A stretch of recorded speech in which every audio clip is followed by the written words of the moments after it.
Selamat pagi anak-anak amal kasih yang hebat, anak-anak amal kasih yang tercinta, pasti dalam kondisi sehat ya. Kita bersyukur Tuhan selalu memberikan Roh Kudus-Nya untuk selalu memberkati dan menyertai kita. Sebelum kita memulai chapel ini, mari kita berdoa dulu. Tuhan Yesus yang baik, terima kasih Tuhan penyertaan-Mu dalam istirahat kami semalam. Sungguh merupakan kasih yang besar yang boleh kami terima dari Engkau. Tuhan, sebentar kami mau memulai chapel, pimpinlah chapel ini Tuhan, agar boleh menjadi pujian, penyembahan yang boleh memuliakan nama Tuhan dalam kehidupan kami. Terima kasih Tuhan Yesus. Haleluya. Amin. Kita mau angkat pujian, ada satu sobatku yang setia. Ada satu sobatku yang setia. Tak pernah dia tinggalkan diriku. Di waktu aku susah, waktu ku sendirian, dia selalu menyayangi diriku.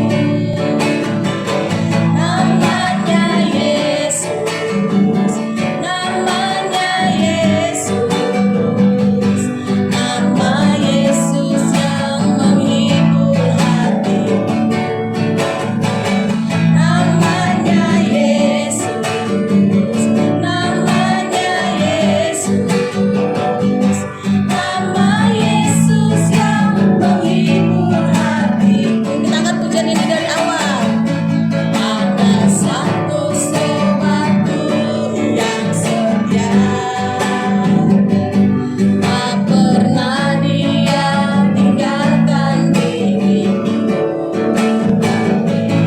Di waktu aku susah, waktu ku sendirian, dia selalu menyayangi diriku. Namanya Yesus, namanya Yesus, namanya Yesus, nama Yesus yang menghibur hatiku. Namanya Yesus, namanya Yesus, nama Yesus yang menghibur hatiku. Namanya Yesus, namanya Yesus, nama Yesus yang menghibur hatiku. Namanya Yesus, namanya Yesus, nama Yesus yang menghibur hatiku. Sekarang kita mau angkat pujian Mari Masuk sebelum kita mendengarkan firman Tuhan.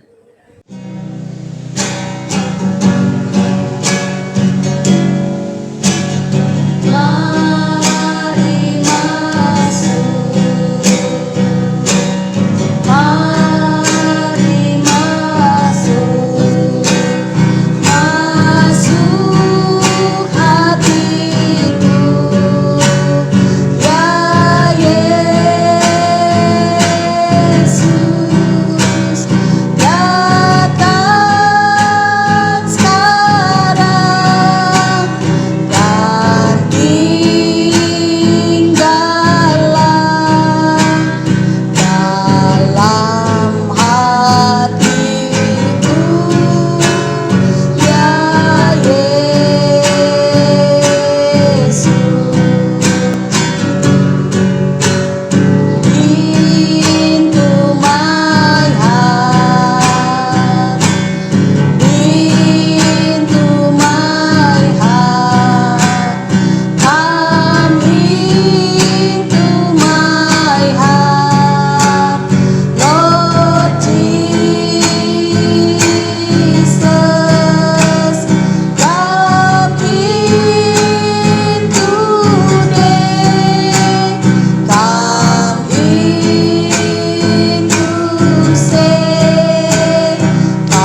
Shalom anak-anak semua, di pagi hari ini kita akan mendengarkan firman Tuhan. Tapi sebelumnya kita mau bersatu di dalam doa. Semuanya ambil sikap berdoa, duduk yang manis dan tenang ya. Bapa yang baik, terima kasih untuk pagi ini, untuk pagi yang indah yang Tuhan sediakan bagi kami, untuk kesehatan yang Bapa berikan kepada kami. Di pagi hari ini Tuhan, kami mau mendengarkan firman-Mu. Biarlah Roh Kudus-Mu terus bekerja di hati kami, sehingga kami dapat memahami firman-Mu dengan baik dan mempraktikannya dalam kehidupan kami sehari-hari. Terima kasih Tuhan, kami berdoa dan mengucap syukur. Haleluya, amin. Ya anak-anak, di pagi hari ini kita mau mendengarkan firman Tuhan. Alkitabnya sudah disiapkan? Yuk, semuanya Alkitabnya disiapkan. Kita mau buka firman kita dalam kitab 1 Samuel pasal 18 ayat 1 sampai dengan yang kelima. Bu Vero ulang ya. 1 Samuel pasal 18 ayat 1 sampai dengan yang kelima. Sahabat suka memberi. Bu Vero ulang ya. Natsnya diambil dari 1 Samuel pasal 18 ayat 1 sampai dengan yang kelima. Temanya sahabat suka memberi. Oke, yuk kita mendengarkan firman Tuhan bersama.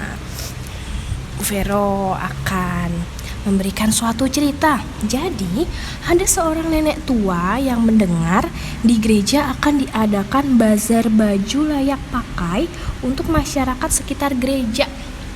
Jadi mau diadakan bazar nih di gereja untuk masyarakat di sekitar gereja. Nah, nenek ini ingin banget berpartisipasi.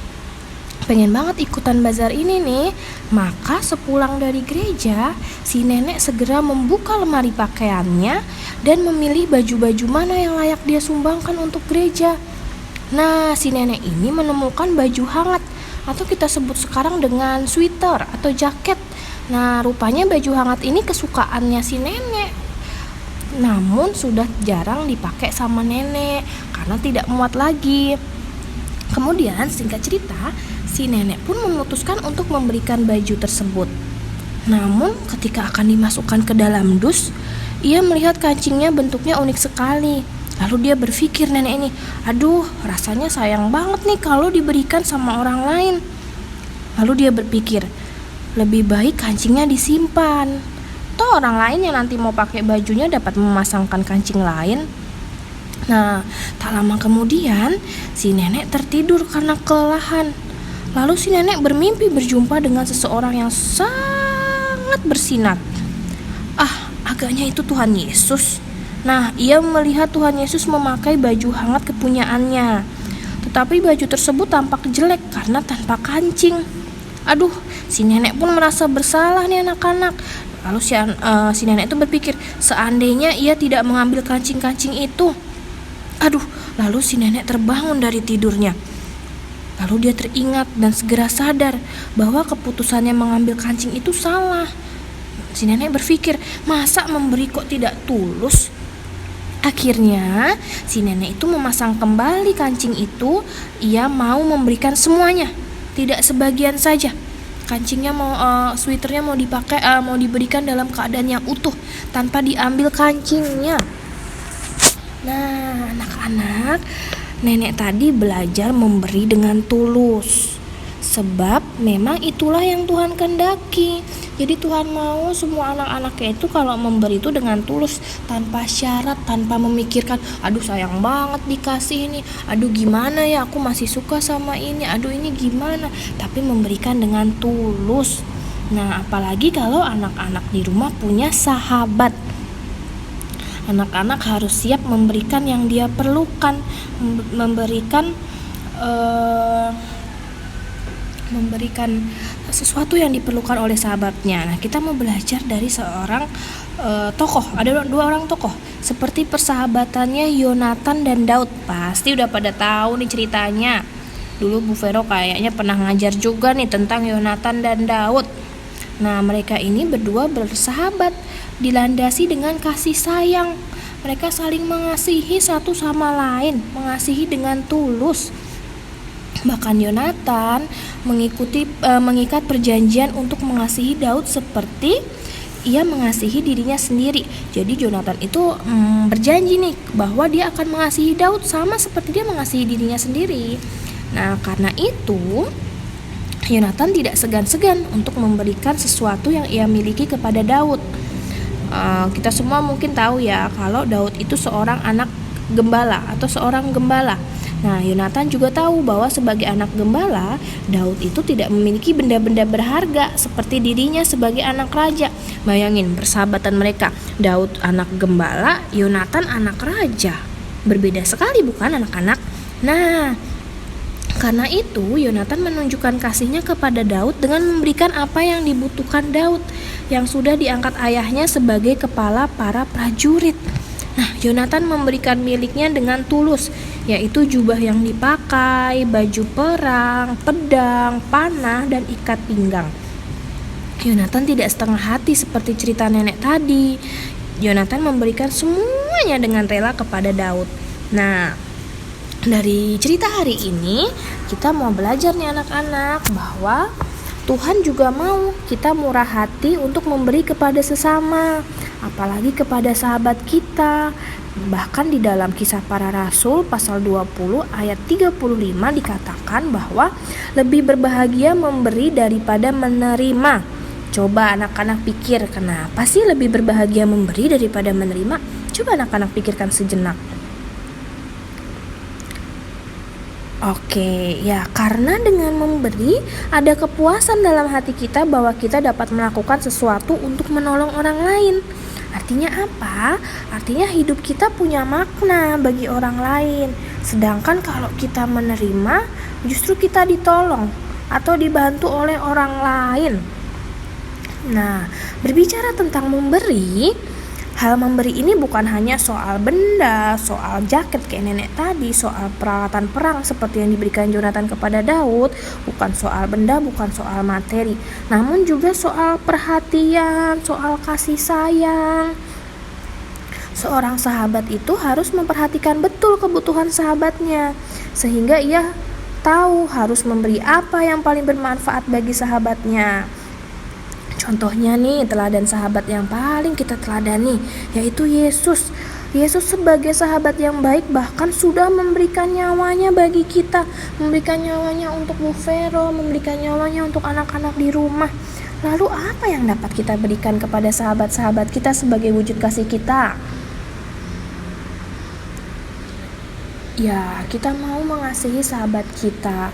Dan juga kalau kita belajar Tuhan memberikan nyawanya bagi kita, kita pun akan membalasnya dengan apa? Dengan mengasihi Tuhan Yesus, dengan memuji nama Tuhan, jadi anak yang baik, mendengarkan firman Tuhan baik-baik, rajin berdoa, rajin memuji nama Tuhan. Oke anak-anak, kiranya firman Tuhan di pagi ini dapat anak-anak terima dengan baik. Anak-anak dapat menjadi sahabat yang baik bagi sahabat-sahabat kalian semua. Oke? Amin untuk firman Tuhan hari ini. Tuhan Yesus memberkati. Nah, anak-anak, kita sudah mendengarkan firman Tuhan. Sekarang kita mau belajar. Mari kita berdoa. Tuhan Yesus yang baik, terima kasih Tuhan untuk firman-Mu. Jadikan kami anak-anak terang-Mu yang selalu menaati firman-Mu dan melaksanakannya di dalam hidup kami.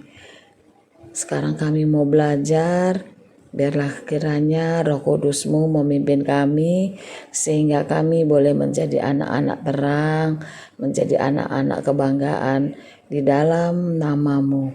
Terima kasih Tuhan Yesus, kami siap belajar hari ini bersama Engkau. Haleluya, amin.